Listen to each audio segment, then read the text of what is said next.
We'll cover making a quick clothesline, give you a couple options on how to add handles to your gear. I'll also show you how to create a towel rod when you need extra space for those towels. Keep your bag off the sand, and then we'll finish the video with a quick lanyard for your phone. Off screen to the left, I've anchored in with the slip knot. On the right, you see a freestanding loop so that I can run my tackle through.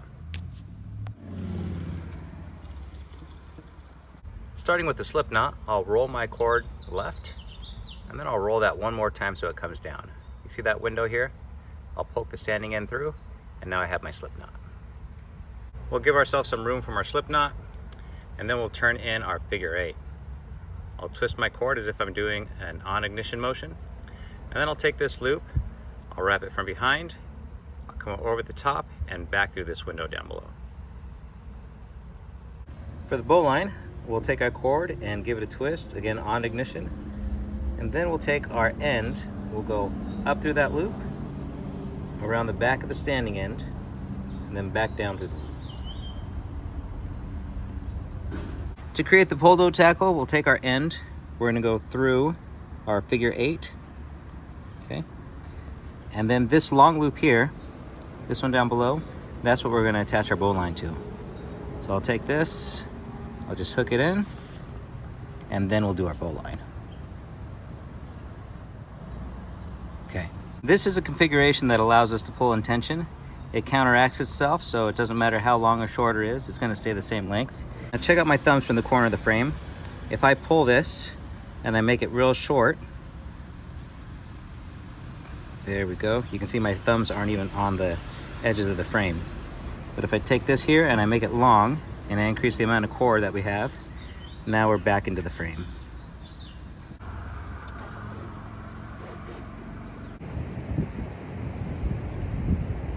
For my bundle, I have 2 arms length of cord. I'll go left over right, okay?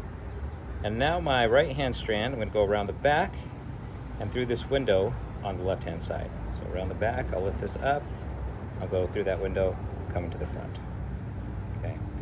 Now my left hand strand, I'll go over the front, I'm gonna go from the back through that same window, okay? You should have something that looks like this. Now I'm going to take each strand and I'm going to poke it through the loop on its own side and then pull this tight. What I like about this knot is when you pull it tight, the ends, they're nice and in line with the standing ends. For the bundle, I'll take my fingers and pinch through, go around, and this will create my lark's head. Once I have that loop, I'll just reach through and grab onto my standing end and pull it down. Okay. Now this will lock onto my cord as I wrap around my towel.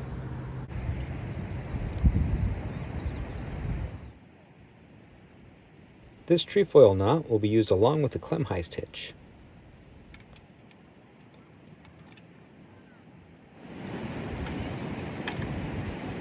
You'd normally tie it on a single strand, but it works just as well doubled. Take your cord and roll it towards you to create a loop, and then you'll fold that over again onto the standing end and pull it through for a slip knot.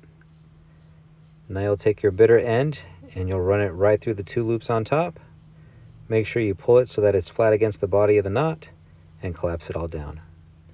Once you get it all nice and dressed up, it really increases the diameter of the rope and it'll work great as a button. A great alternative to the stopper knot is the Chinese button knot. I'll take the ends and I'll run them through my fingers, give myself plenty of room. The strand on top is going to hang to the left. And then the strand on bottom, I'm going to twist it as if I'm turning off an ignition, and I'm going to lay that loop right on top. Okay? Through this window, I'll grab that top strand. Okay? And if you notice, this strand here is pointing to the right. I'm going to grab the strand that attaches to that loop, I'm going to go around, and then I'm going to thread it right through, going to the left. Okay, that's important. If you've done everything correctly, you'll have a figure 8, okay, but you have your strands facing opposite sides. Okay, we have our strand here on the bottom, strand here on the top. Now if you watch the curve of the strand, it goes up, around, and down. We're going to continue that same curve, And we're going to go around this end right here. I call this a post. We're going to go around the back of the post and up through the middle through that diamond. Okay. Same thing on the other side. We'll go around the back and then up through that post, following the same curve. Then we'll just pull this tight. Pull both sides and wiggle the knot as you dress it up. And you end up with a nice little button that hooks right onto your loop. With the knot, I'm just going to run it around 3 times. Then I'll run my loop through. Okay. We want the knot up top. Here's my wife's sweatshirt. She doesn't want sand on it, so it's going to stay up top. Place it in the loop and attach it to the button. There's 4 of us using this shower, but only 1 towel hook. Instead of just stacking them all up, here's a knot to help. It's simply 1 large loop you hang on the corners of the door.